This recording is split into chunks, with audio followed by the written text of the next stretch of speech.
तो मूवी शुरू होती है और जॉर्ज क्लूनी, जो कि मूवी में डैनी ओशन का नाम से किरदार अदा कर रहे हैं, वो पहले सीन में जेल से रिहा होते हैं और अपने partner in crime rusty Ryan से मिलते हैं। रस्टी का रोल ब्रैड पिट अदा कर रहे हैं, जबकि डैनी इस शर्त पर रिहा हुआ करते हैं कि वो अपना शहर नहीं छोड़ सकते, लेकिन वो कानून की खिलाफ वर्जी करते। और फिर अगले सीन में हम देखते हैं कि रस्टी और डैनी कैलिफोर्निया से लास वेगास की तरफ जाते हैं। यहाँ पर ये दोनों अपने एक पुराने साथी रूबिन से मिलते हैं, जहाँ पर ये दोनों रूबिन को एक चोरी का प्लान सुनाते हैं। पहले तो रूबिन इस चीज को मना कर देता है, लेकिन मजीद डिटेल्स जानने के बाद इन्हें हाँ कर देता है। बेसिकली इन सब का प्लान होता है कि लॉस वेगास के 3 बड़े कसीनो को लूटा जाए, और इन तीनों के तीनों कसीनो का मालिक का नाम होता है टेरी। टेरी और रूबिन की पुरानी दुश्मनी होती है, जिस वजह से रूबिन इनका साथ देने के लिए मान जाता है। इसके साथ साथ रूबिन इनको फाइनेंस भी करता है। मजीद प्लान डिस्कस करते हुए ये बात करते हैं कि बिलाजियो नाम का एक कसीनो है जो सबसे बड़ा है, और इन तीनों कसीनो की कमाई इसी कैसीनो के अंदर आया करती है। अगर हम इसको लूट लें तो हमें किसी और कैसीनो में जाने की जरूरत नहीं है, और वहाँ पे वो एस्टिमेट लगाते हैं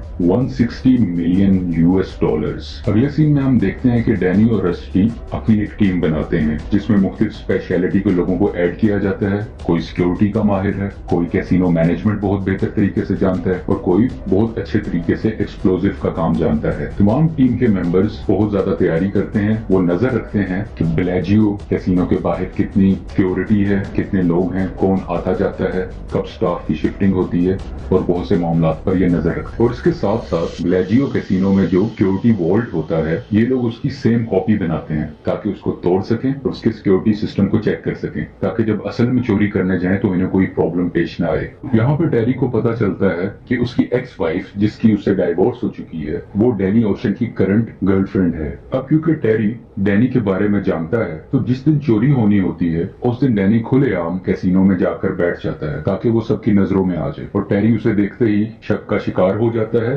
और वो डैनी को पकड़वाकर एक कमरे में बंद कर देता है। यहाँ पर एक बाउंसर डैनी को मारने के लिए आता है, लेकिन डैनी ने पहले से ही सेटिंग की होती है। उसी बाउंसर को डैनी ने बहुत से पैसे दिए होते हैं। वो डैनी की हेल्प करता है छत पर चढ़ने के लिए, जहाँ से हम देखते हैं कि डैनी की कुछ टीम वहीं से एंटर होकर उस कमरे में आती है ताकि वो सिक्योरिटी रूम तक पहुंच सके, जहाँ पे वो वॉल्ट होता है और उसमें बहुत से पैसे हैं। अब ये तिजोरी वाले कमरे में पहुंच चुकी हैं। वहाँ पे ये तिजोरी को सीज करते हैं और इनकी टीम अपने काम पर लग जाती है। अब हम देखते हैं कि रस्टी, जिसने एक मोबाइल फोन टेस्ट के कोर्ट में डाला होता है, जैसे ही इसकी रिंग होती है तो रस्टी कहता है मेरी टेरी से बात करवाओ, और टेरी से बात के दरमियान रस्टी उसे कहता है कि तुम्हारी तिजोरी सीज कर दी गई है, अब ना तो तुम पैसे बाहर लेके जा सकते हो, ना तुम्हारा कोई बंदा अंदर जा सकता है, तो बेहतर है कि आधे पैसे तो मुझे दे दो और आधे पैसे अपने पास खुद रख लो, तुम्हारे पास सिर्फ यही हल है। जो टेरी कैमरे से अपनी तिजोरी को देखता है तो वाकई उस कमरे का हाल बहुत बुरा हुआ होता है। वो ये भी देखता है कि इस रूम में वाकई चोर घुसे हुए हैं और ये रूम अंदर से लॉक भी है। अब हम देखते हैं कि स्वॉट टीम, स्वॉट बेसिकली एक पुलिस की स्क्वाड होती है, वो यहाँ पे एंटर हो जाती है। स्वॉट टीम